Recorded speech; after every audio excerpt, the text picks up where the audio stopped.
આજે આપણે બજાર જેવા સોફ્ટ અને પોચા મઠિયા કઈ રીતે થાય તે આપણે બનાવીએ।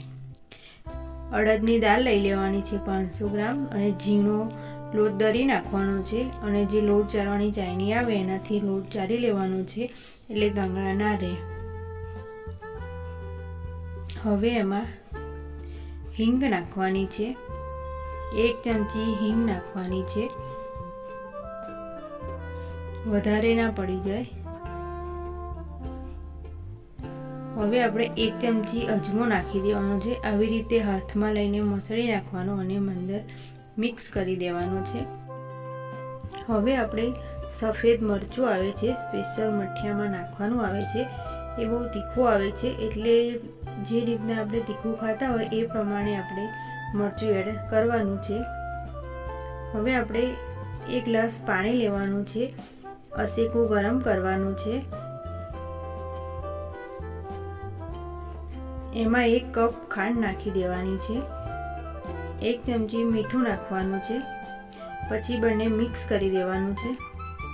હવે આપણે જે પાણી બનાવ્યું હતું એ થોડું થોડું અંદર એડ કરવાનું છે, લોટ ઢીલો ના થઈ જાય એ જોવાનું છે, એ પ્રમાણે પાણી રેડવાનું છે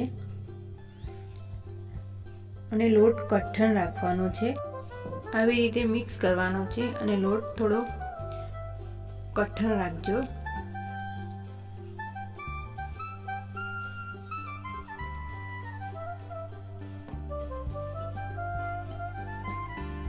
હવે લોટ બંધાઈ ગયો છે, તેને એક કોથળી લઈ લેવાની છે, એમાં તેલ લગાવી દેવાનું છે અને પછી એમાં તેલ લગાવી દેવાનું છે।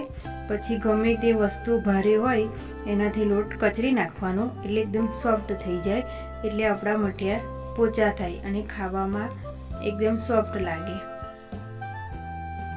હવે એને હાથમાં પાણી લઈને આવી રીતે ખેંચવાનું છે જ્યાં સુધી એકદમ સોફ્ટ અને પોચા મઠિયા થશે। તેને આવી રીતે બરાબર ગૂંદવાનો છે, હાથમાં પાણી લેવાનું એટલે ચોટે નહીં। હવે આપણે આવી રીતે રોલ કરી લેવાના છે।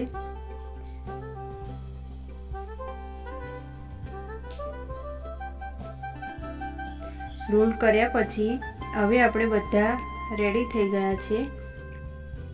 એના હવે રોટલી જે કરીએ છીએ એવા ગુલ્લા કરી દેવાના છે, નાના નાના ગુલ્લા કરી દેવાના છે, રોટલી કરતાં થોડા નાના એમ।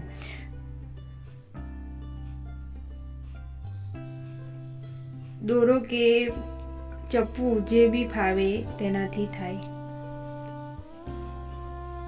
હવે આપણે ગુલ્લા રેડી થઈ ગયા છે, એમાં તેલ રેડી દેવાનું છે, બંને મિક્સ કરી લેવાના છે, બધા ગુલ્લા મિક્સ કરી લેવાના છે। હવે એમાં લોટ નાખી દેવાનો છે થોડો, એટલે બધા ચોંટી ના જાય, છૂટા છૂટા રહે।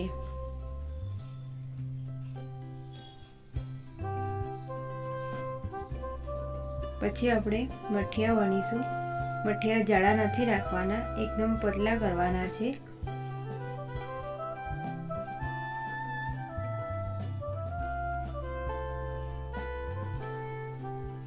હવે આપણા મઠિયા થઈ ગયા છે, આ બધા મઠિયા વણી લીધેલા છે। હવે આપણે તરી લઈશું, તેલ રેડવાનું છે, તેલ ગરમ થયા પછી મઠિયું નાખવાનું છે, એક જ વાર નાખીને બીજી વાર તૈયારીમાં ફેરવી દેવાનું છે। હવે આપણો મઠિયા એકદમ સોફ્ટ અને પોચા થઈ ગયા છે। વિડીયો પસંદ આવ્યો હોય તો લાઈક અને સબસ્ક્રાઈબ કરજો।